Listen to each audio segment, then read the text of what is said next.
Willie D Live. What's up, family?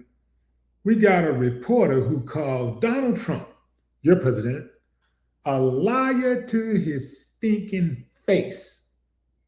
And when Trump said, huh? Who? What?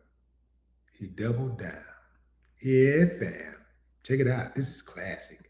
Mr. President, after 3.5 years, do you regret it all the lying you've done to the American people? On all the what? All the lying, all the dishonesties. That who has done? You have done. Tens of thousands. Go ahead, please. Please.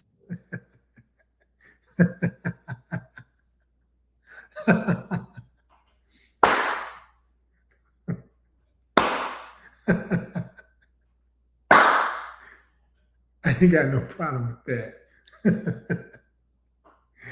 Now, the fine gentleman who asked the question is S.V. Dante. He's a veteran journalist. I mean, this dude, he's been around for decades. He's worked for Associated Press, Journal, who else? He's worked for a number of major newspapers.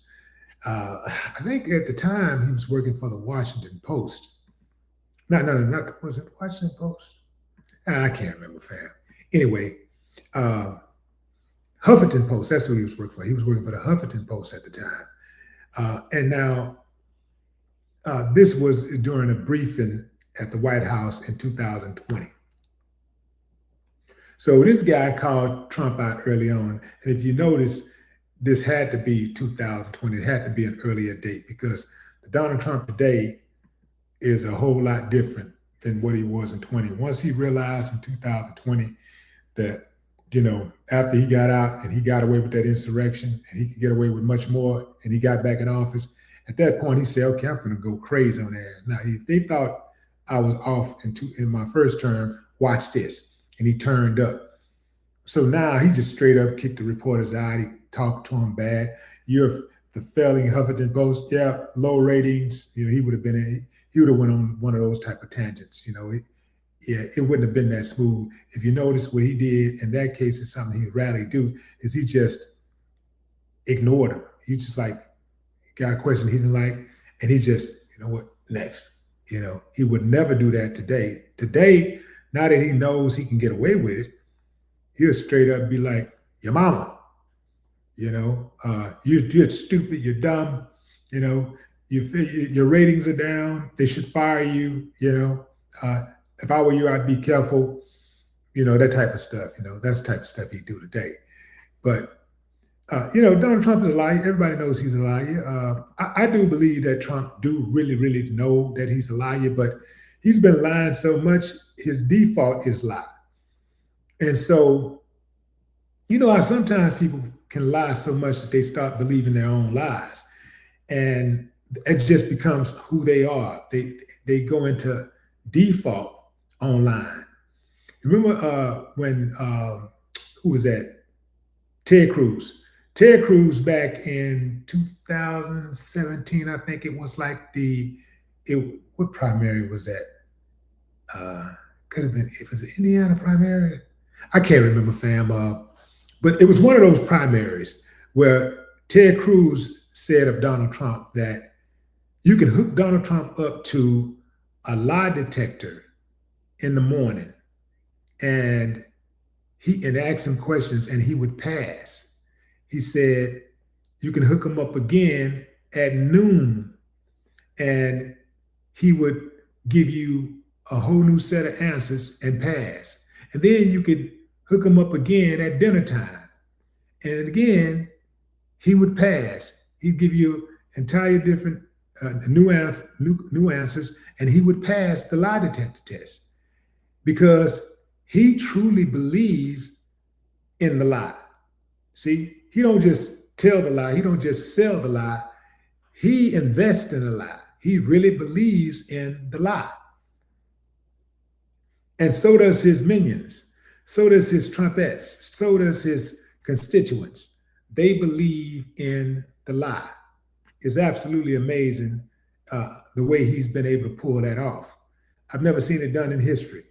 Now, this guy who called him out, he is what a reporter should be, fearless. You can't be a reporter and be afraid to ask tough questions. You may as well throw your whole load journalism degree away. If you can't go into those rooms and stand on principle, if you ain't got no kind of moral compass when you go into those rooms, you're not going to be an effective. Let me back up. You can be effective, but you're not going to be considered good. And you're not going to be considered decency. Like being, having integrity is the bedrock of being a journalist. It's the bedrock of journalism. If you ain't got that, you may as well get on out of the game. If you ain't got that, you just trying to get free passes to go to the press conferences and to the events so you can try to roach up on some free food and drinks and hobnob. That's all you worth. And there's a whole lot of so-called journalists out there that's like that today. In fact, a lot of these people ain't even journalists, they're bloggers. And that ain't a disrespect to bloggers, but we all know that you got to go through some things to be a journalist. You have to actually be educated. You have to go through a certain curriculum to be a journalist. You can't just wake up one day and get a social media account and start a blog and say, I'm a blogger, and have the same amount of respect as a journalist have. You know, somebody who actually went to school with it for it. Now, the difference is, here's the cold part right here. There are a lot of bloggers these days who have more credibility than the journalists because the bloggers are independent for the most part.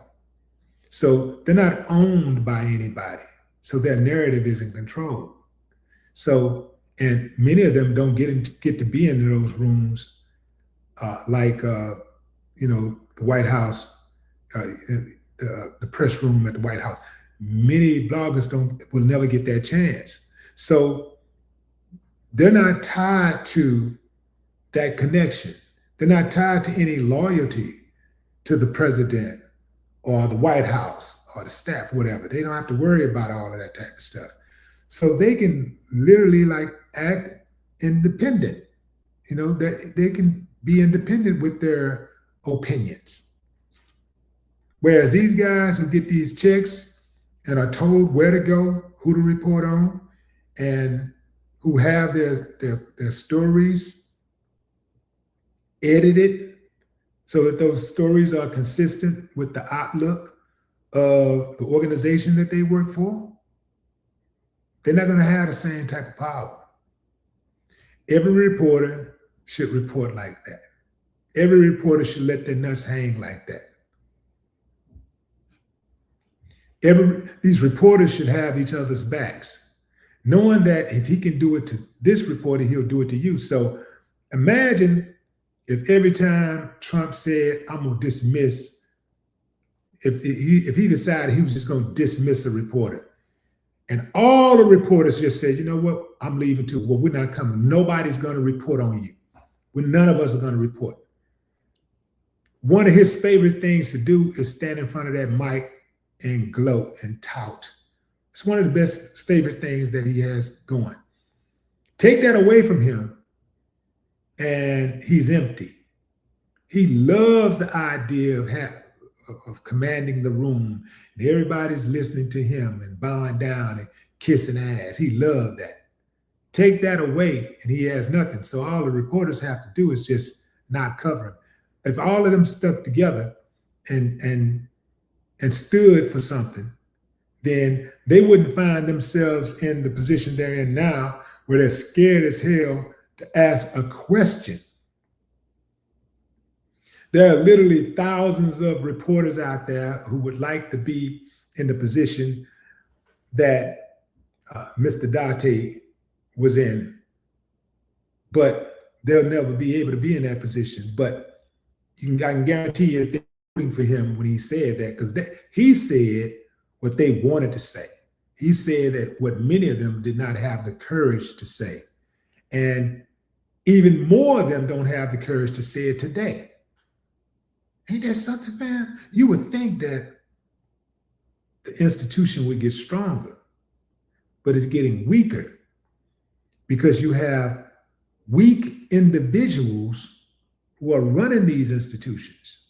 Because if the bosses of these people said, look, I need you to ask the hard questions. You don't leave until you get the question. I don't care. Double down, just like Mr. Dante did. Double down. It would be a total different. It would be a total different outlook. But the bosses are scared. They're going to get their licenses yanked. They're afraid they're going to get fined for something.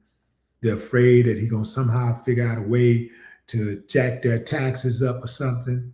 So they're scared to death, and they're all riding the fence. This is why I do not trust mainstream media. But what say you, fam? Drop a comment. I'd love to hear your thoughts. No more talk.